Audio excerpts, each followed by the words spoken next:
faço um breve pronunciamento na qualidade de chefe da Justiça Eleitoral a propósito dos eventos e pronunciamentos do último dia 7 de setembro. O presidente do Supremo Tribunal Federal, ministro Luiz Fux, já se manifestou com relação aos ataques àquele tribunal e aos seus ministros e também às instituições com o vigor que se impunha. A mim, como presidente do Tribunal Superior Eleitoral, cabe apenas rebater o que se disse de inverídico em relação à Justiça Eleitoral. Faço isso em nome dos milhares de juízes e servidores que servem ao Brasil com patriotismo, não o da retórica de palanque, mas o do trabalho duro e dedicado, e que não devem ficar indefesos diante da linguagem abusiva e da mentira.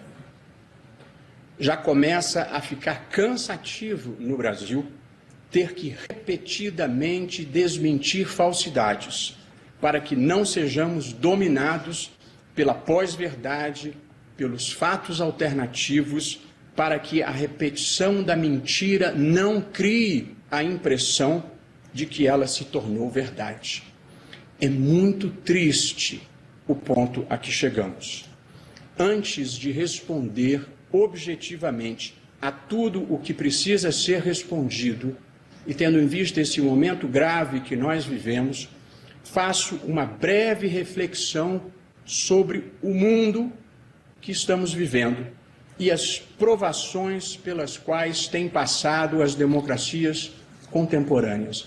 Esse é o Tribunal da Democracia e esse é o lugar para procurar compreender o que está acontecendo no mundo. A democracia vive um momento delicado em diferentes partes do mundo, em um processo que tem sido batizado de recessão democrática, democracias iliberais, constitucionalismo abusivo, legalismo autocrático e outras identificações. Os exemplos foram se acumulando ao longo da história. Hungria, Polônia, Turquia, Rússia, Ucrânia, Geórgia, Filipinas, Venezuela, Nicarágua, mais recentemente El Salvador. É nesse clube que nós não queremos entrar. Em todos esses casos que eu citei, a erosão da democracia não se deu por golpe de Estado sob as armas de generais e dos seus comandados. A subversão democrática nesses países a que me referi, ela se deu pela condução de líderes políticos, primeiros ministros e presidentes da República eleitos pelo voto popular e que, em seguida, medida por medida, vem desconstruindo os pilares que sustentam a democracia e pavimentando o caminho para o autoritarismo. Há 3 fenômenos distintos em curso em diferentes partes do mundo: o populismo, o extremismo e o autoritarismo. O populismo tem lugar quando líderes carismáticos manipulam as necessidades e os medos da população, apresentando-se como anti-establishment, apresentando-se como sendo contra tudo isso que está aí e prometendo soluções simples e erradas para problemas graves, soluções que cobram um preço alto no futuro. Quando o fracasso bate à porta, porque esse é o destino do populismo, é preciso encontrar culpados, bodes expiatórios. O populismo vive de arrumar inimigos para justificar o seu fiasco. Pode ser o comunismo, pode ser a imprensa, podem ser os tribunais. As estratégias mais conhecidas praticadas no mundo são: 1. Uso das mídias sociais, estabelecendo uma comunicação direta com as massas para inflamá-las. 2. Desvalorização ou cooptação das instituições de mediação da vontade popular, como o legislativo, como a imprensa e as entidades da sociedade civil. E a terceira estratégia é o ataque às Supremas Cortes ou Cortes Constitucionais, que têm o papel de, em nome da Constituição, limitar e controlar o poder. Em segundo lugar, vem o extremismo, que se manifesta pela intolerância, agressividade e ataque às instituições e às pessoas. É a não aceitação do outro, o esforço para desqualificar ou destruir aqueles que pensam de maneira diferente. Cultiva-se o conflito do nós contra eles. O extremismo tem se valido de campanhas de ódio, de campanhas de desinformação, de meias-verdades e teorias conspiratórias que visam a enfraquecer os fundamentos da democracia representativa. Manifestação emblemática dessa disfunção foi a invasão do Capitólio nos Estados Unidos após a derrota de Donald Trump nas eleições presidenciais.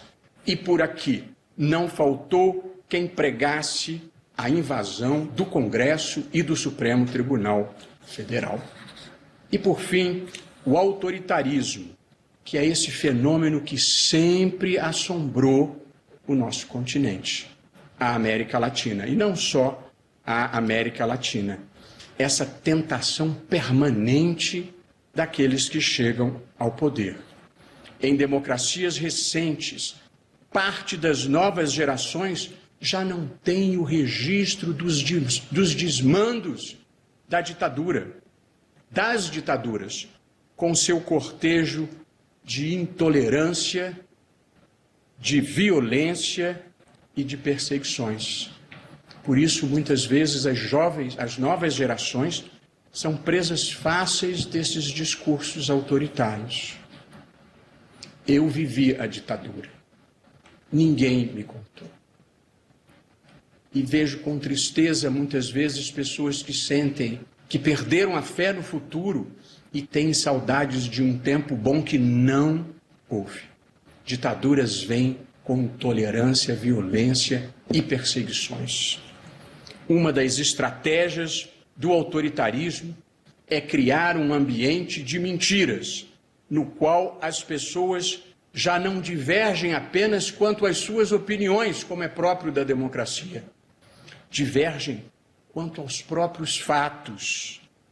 Pós-verdade e fatos alternativos são palavras que ingressaram no vocabulário contemporâneo e identificam essa distopia em que muitos países estão vivendo.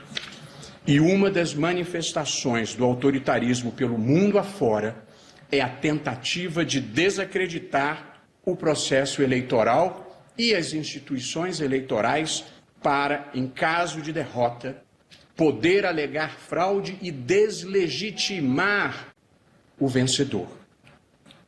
Visto este cenário mundial, no qual nós não queremos entrar, eu falo brevemente sobre o Brasil e os ataques sofridos pela Justiça Eleitoral.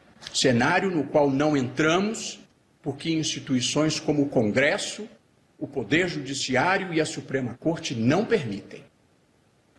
E passo, portanto, prezados colegas, em defesa não apenas do nosso tribunal, mas de toda a justiça eleitoral, e não apenas dos magistrados, mas de todos os servidores. Eu passo a comentar as imputações que nos foram feitas. No tom, com o vocabulário e a sintaxe que é capaz de manejar, o presidente da República fez os seguintes comentários que dizem respeito à justiça eleitoral e que passo a responder. Estou sendo textual, aspas, a alma da democracia é o voto, fecho aspas. De fato, o voto é elemento essencial da democracia representativa. Outro elemento fundamental é o debate público, permanente e de qualidade, que permite que todos os cidadãos recebam informações corretas, formem a sua opinião e apresentem livremente os seus argumentos. Quando esse debate é contaminado por discursos de ódio, campanhas de desinformação e teorias conspiratórias infundadas, a democracia é aviltada. O slogan para o momento brasileiro, ao contrário do propalado, parece ser: conhecerás a mentira e a mentira te aprisionará. Segunda afirmação em relação à justiça eleitoral.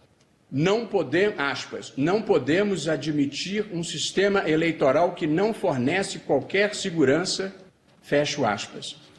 As urnas eletrônicas brasileiras são totalmente seguras, como nós temos cansado de repetir. Em primeiro lugar, porque elas não entram em rede e, portanto, não são acessíveis remotamente. De modo que podem tentar invadir os computadores do TSE e obter dados cadastrais. Nós procuramos evitar isso, mas pode acontecer. Podem fazer ataques de negação de serviços aos nossos sistemas. Nada disso é capaz de comprometer o resultado das eleições. A própria urna é que imprime o resultado e o divulga. Além disso, repetindo à saciedade, os programas que processam as eleições têm o seu código-fonte aberto a todos os partidos, ao Ministério Público, à Polícia Federal e à OAB, um ano antes das eleições.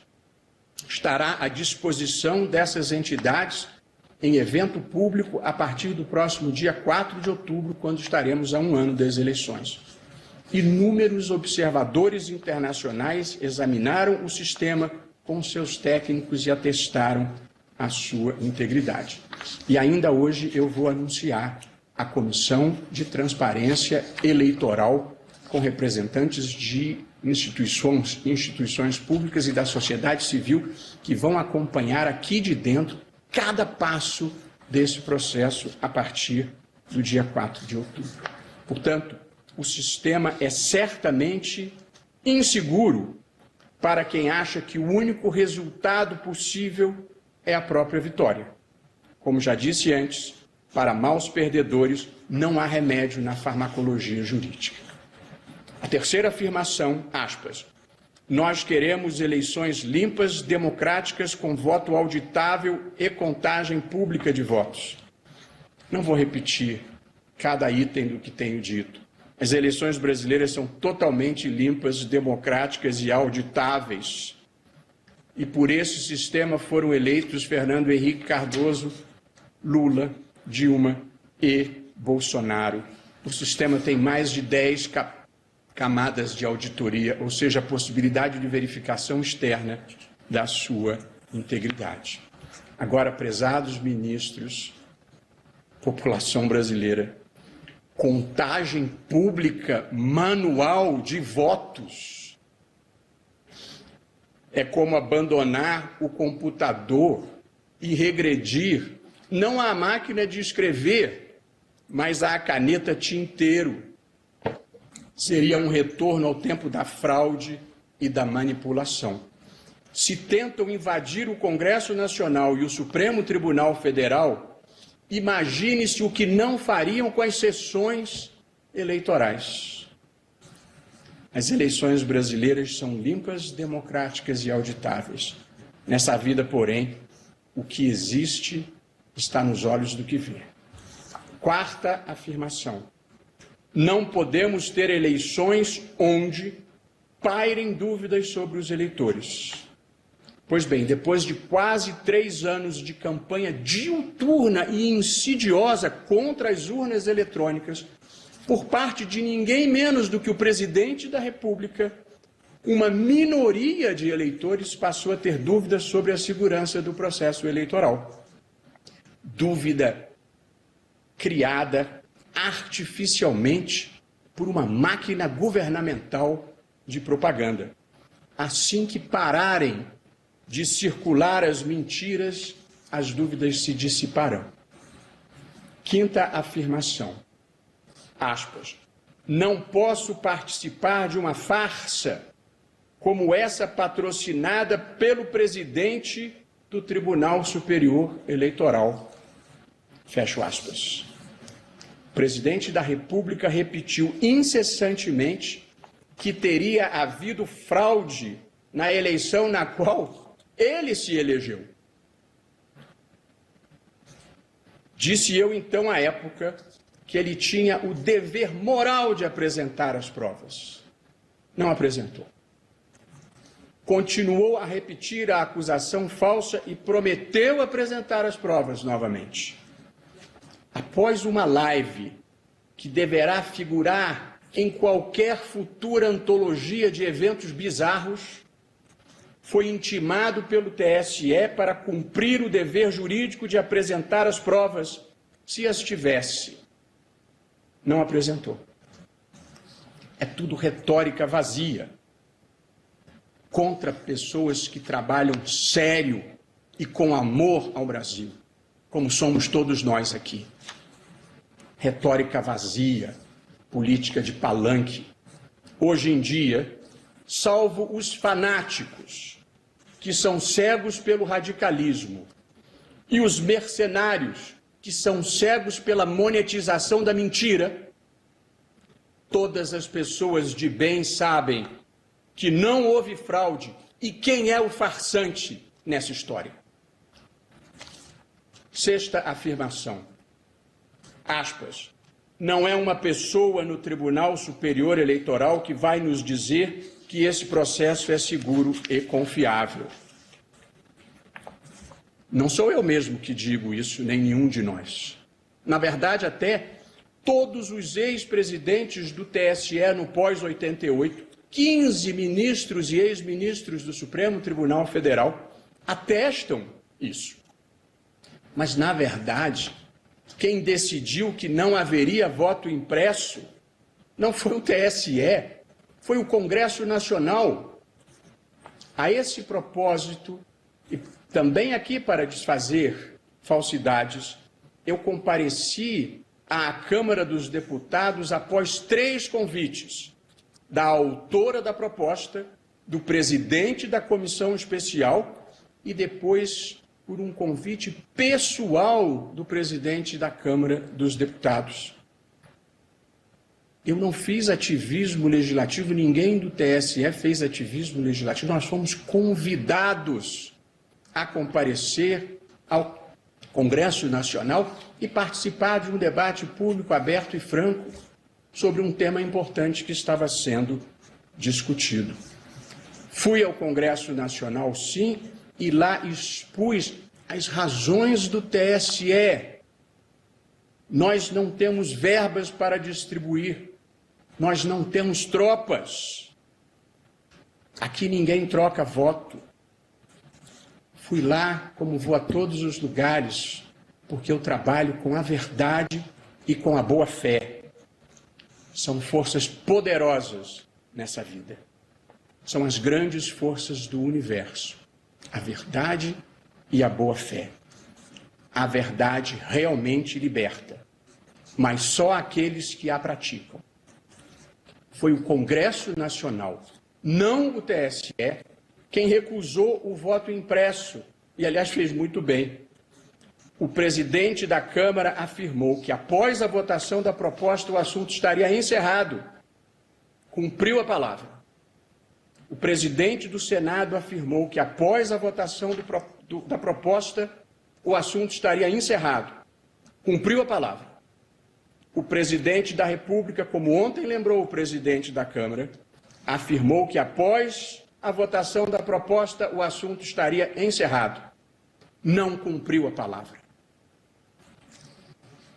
Seja como for, é uma covardia atacar a justiça eleitoral por falta de coragem de atacar o Congresso Nacional, que é quem decide a matéria. Concluo, prezados ministros. Insulto não é argumento. Ofensa não é coragem. A incivilidade é uma derrota do espírito. A falta de compostura nos envergonha perante o mundo. A marca Brasil sofre, nesse momento, triste dizer isso, uma desvalorização global. Não é só o real que está desvalorizando. Somos vítimas de chacota e de desprezo mundial. Um desprestígio maior do que a inflação, do que o desemprego, do que a queda de renda, do que a alta do dólar, do que a queda da bolsa, do que o desmatamento da Amazônia, do que o número de mortos pela pandemia, do que a fuga de cérebros e de investimentos. Mas pior que tudo, a falta de compostura nos diminui perante nós mesmos. Não podemos permitir a destruição das instituições para encobrir o fracasso econômico, social e moral que estamos vivendo. A democracia tem lugar para conservadores, liberais e progressistas. O que nos une na diferença é o respeito à Constituição, aos valores comuns que compartilhamos e que estão nela inscritos. A democracia só não tem lugar para quem pretenda destruí-la. Com a bênção de Deus, Deus de verdade, do bem, do amor, do respeito ao próximo, com a bênção de Deus e a proteção das instituições, um presidente eleito democraticamente pelo voto popular tomará posse no dia 1º de janeiro de 2023. Assim será.